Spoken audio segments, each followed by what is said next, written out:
Mana bugungi ishimiz 2021-yil ishlab chiqarilgan Gentra avtomashinasi. Mana bu avtomashinasida DTP bo'lgan ozgina. Mana orqa eshik, orqa krilo shikastlangan. Mana oldin tarafdan oldin krilo, kapotning uchi, fara, bamper, tumanka. Mana bu fara ochkilari, plus ana kril qotadigan tagidagi ramachasi ozgina ichkariga qayrilgan. Mana deformatsiya berib orqaga ham surilgan ozgina. Mashinamiz bu taraflari yaxshi holatda turibdi. Mana kapotning uchi ham, sheri ham qayrilgan. Mana krillani yechib ko'radigan bo'lsak, mana egri turibdi. Mana shu ramachasi to'g'riga turishi kerak. O'shani hisobiga kapotga tegan krilo.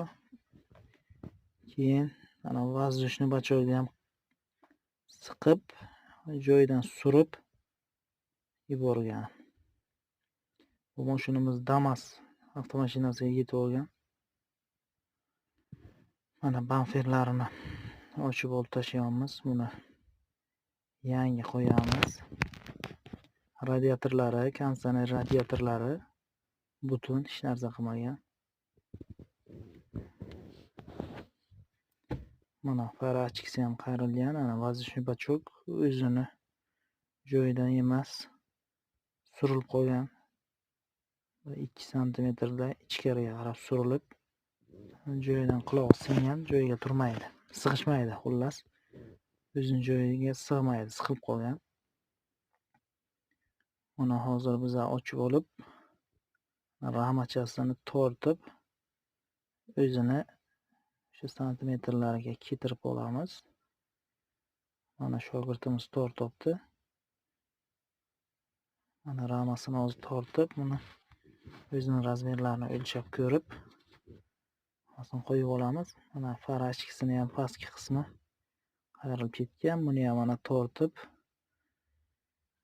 o'z holatiga keltirib olamiz. Bo'lmasa, buni farasi joyiga to'g'ri kelmasligi mumkin. Mana yaxshi bo'ldi.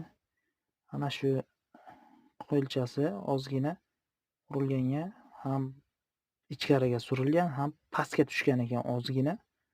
Buni hozirgina balanga ko'tarib olamiz. Mashinamiz pastki qismini qotirib, tortib oldik. Mana zazorlari hammasi yaxshi chiqdi. Mana shu tarafda ozgina ishi bor. Uni kapot petlayni qo'yganimizdan keyin hammasi joyiga tushib